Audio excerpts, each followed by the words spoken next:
Hey guys, it's Batjack JW. Good morning. A little late to getting this one going on here, but hopefully we can get it up and going for everybody's morning here. So, um, yeah, it's been a little bit since we've sat down and started up a chat or the little radio show here that we do. So, um, last the over the last week or so, I actually did have couple of nice scores that I did on some VHS tapes from the local record store that I go to and I support because for me, being I come from that era of just I love those I still be able to go into these places that sell records and cassette tapes and DVDs and all that kind of stuff because I remember in town when I was growing up, we had like places like Tower Records, or there was another place called Tempo Records in my town. I don't know if that was a local thing or if that was a chain. Also, on the other side of the island, there was of course the mall, and what did it have? Suncoast Videos. Suncoast Videos, of course, was awesome because you go to there buy the tapes and everything like that, and of course, in town we had a bunch of rental stores and stuff like that. We'll get to talking about that a little bit, just in spirit of October being my favorite month of the year and everything.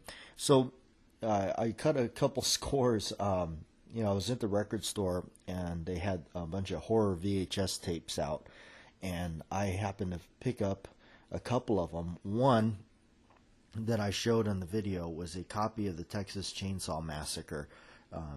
Now, the image on it is the image I remember. That was always an image that I'm like, wow, that is so cool. I wish it was like more like the original tape that I would have seen, because I remember the original tape was the top of the VHS where the lid flips up to bring out the tape and run it around your VCR. It was like a tan color.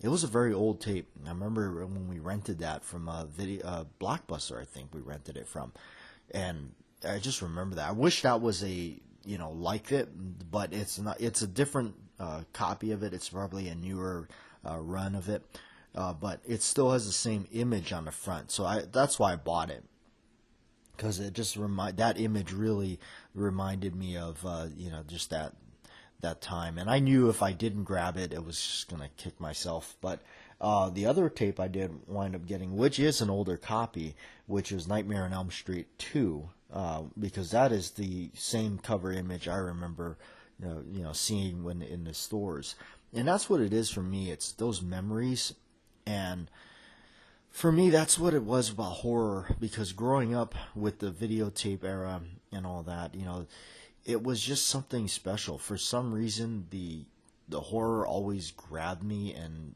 intrigued me, intimidated me as a kid, and always wondered about it. And of course, we'd rent them and then watch them, and I get all fascinated with them. For whatever reason, they never really frightened me. There was very few movies that actually scared me as a kid, and oddly enough, so the ones that I can remember off the top of my head that actually did scare me a bit was I remember Halloween 4 scared me, and what was the other one? I know Halloween 4 scared. Oh, and It, the original It. Of course now it's a big new production thing, but the original It definitely freaked me out a little bit. But yeah, I remember even with my growing up with my mom, we would on HBO we'd watch Tales from the Crypt. Every night it was on, we'd watch it. And so I'm just really grateful that I had the childhood that I did and grew up in a time where I did, where all this stuff about, oh, you shouldn't let your kids watch that kind of thing. That was not something that I was that was not inflicted upon me as a child. My mom we'd go to the theater and watch Die Hard 2 in the movie theater, and go to a show and watch that. That was those kind of memories for me is definitely something I cherish, and am so grateful that I got to experience the tail end of a lot of that stuff. And so, like locally in town, we had a couple of rental stores that was really good. Obviously, when Blockbuster moved in, it really put a hurt on a lot of these local stores in the town. But one of them I remember distinctively was called Dr. Video. Dr. Video was a really neat place. It was owned by a guy named Gordon, which I later connected with and talked stories with him as I got older. But it was ran by Gordon, this guy, and it was called Dr. Video, and it moved a couple of times since I remember it. But I just remember that place was really neat because it was one of those like really old underground kind of rental stores. It was a true mom and pop kind of style, and I remember going in there and seeing the horror section and being like, wow, look at some of these. And he had the oldest of the old horror tapes, I swear. And that was when I first saw like the tape of like Faces of Death, and I remember, oh my gosh, like that is just, I mean, of course back then never did watch that. And then later on, I forget. We later, and you know, when I think I was like my early 20s. I think we watched that Faces of Death. Finally, it was such a joke. But you know, I remember seeing all those tapes like that. It was just I remember seeing all those Friday the 13th, you know, cover art and Nightmare on Elm Street and all those, and just you know, just being intrigued by all that. It was just because the cover art back then was everything. That's what sold you to the tape. That's what sold you to the movie. Was this goofy, usually outrageous cover art, and that's what's basically the big drive for me. It was just neat growing up and seeing that, and it did exactly its job.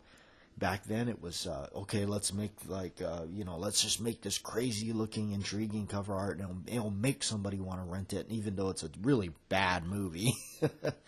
So, but yeah, Dr. Video was certainly one of those really neat places that I remember.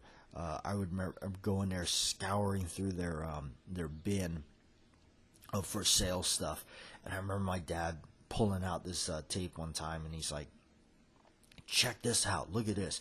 He goes, "Psycho Cop 2." And we bought it. I tell you, we watched that so many times.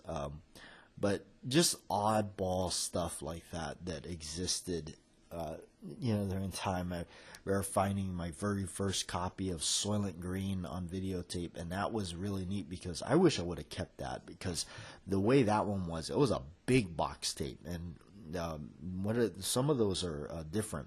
When they're a big box tape, the tape, the box itself was a lot larger, and it opened up usually from the top like a book, and a VHS tape would sit inside of a tray inside of it. Now, over the years, I had a few of those.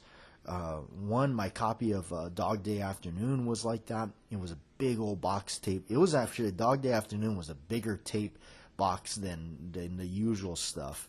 And my copy of Kelly's Heroes was like that. The Soylent Green was like that. And I don't remember any of the other ones.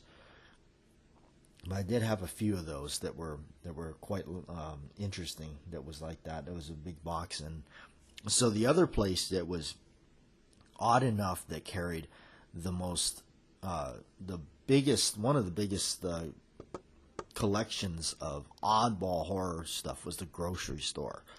The grocery store in town also had videotapes you could rent, and I think they were like $1 or something like that to rent them, or it might even been less. But for some reason, a grocery store had the most insane amount of these weird horror flicks, and that's the first time I saw and rented Phantasm.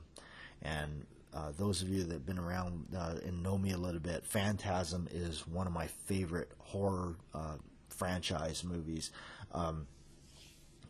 The first three is what I grew up with, and of course later with the four and the five and all that came out. Those are the weaker of the bunch, but the first three is what I grew up with. The first three are just absolutely amazing. Just growing up with those, and then it was hard to find this stuff for sale. And I remember when I finally did locate them for sale. When the video store would eventually just randomly put them on sale, I'd be like, what the heck, they're selling this? And I grabbed this so quick. And I bought all three from the same video store. It was called Video Showplace is the place that I bought those. And they had put them on sale at different times, too. I remember, like, seeing, like, all of a sudden they had this one for sale, and then all of a sudden next week they had the other one for sale. I was like, whoa! And I bought all three from the same place. But I remember first seeing that was just crazy. I was like, wow, that's so... This movie is out there, man, I tell you. And, and if you haven't seen the movie, what happens in the sequel is the main character, Reggie, played by Reggie Bannister. He's a pretty well known now in the kind of the, independent horror type films. Takes two double-barreled shotguns, mounts them together, cuts the front end into like kind of like a point, and it becomes the four-barreled shotgun. Yes. So I remember my father going to the work shed and took PVC pipes and put them together and cut them and spray painted it and mounted this thing on a handle from a crossbow or something like that. And that was my toy four-barreled shotgun. Oh, man.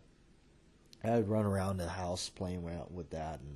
But, with all those growing up with all that, I always remember that. The covers that always stood out to me that I recall, was like Cape Fear, the People Under the Stairs at Wes Craven, of course the Phantasm movies and stuff like that. House, I remember that one standing out to me. But these are really cool times.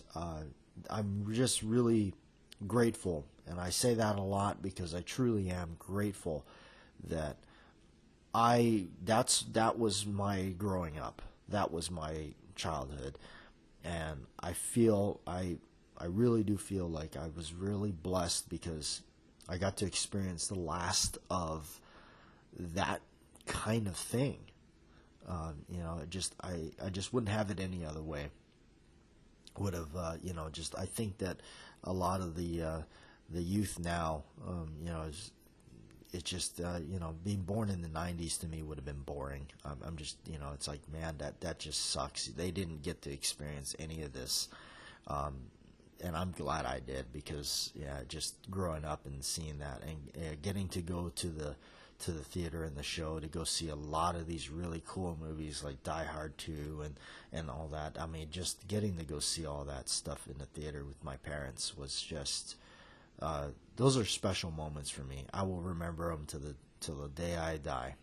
Those are just, I'm glad. And now, here I am going and buying a lot of these VHS tapes just to recapture my youth. And you know what?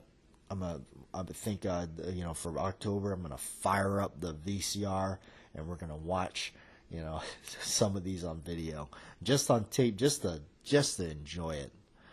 So anyway, thanks for hanging out, you guys. I'm Batjack JW, and you're tuned in right here to the radio show. Appreciate it. Happy October, and it's coming to a close all too quick. As much as it's like I miss it. Every time it gets started, I get happy, and it's over. And onward to Christmas, I guess, or Thanksgiving and whatnot. But I truly enjoy October as much as I can while it's here.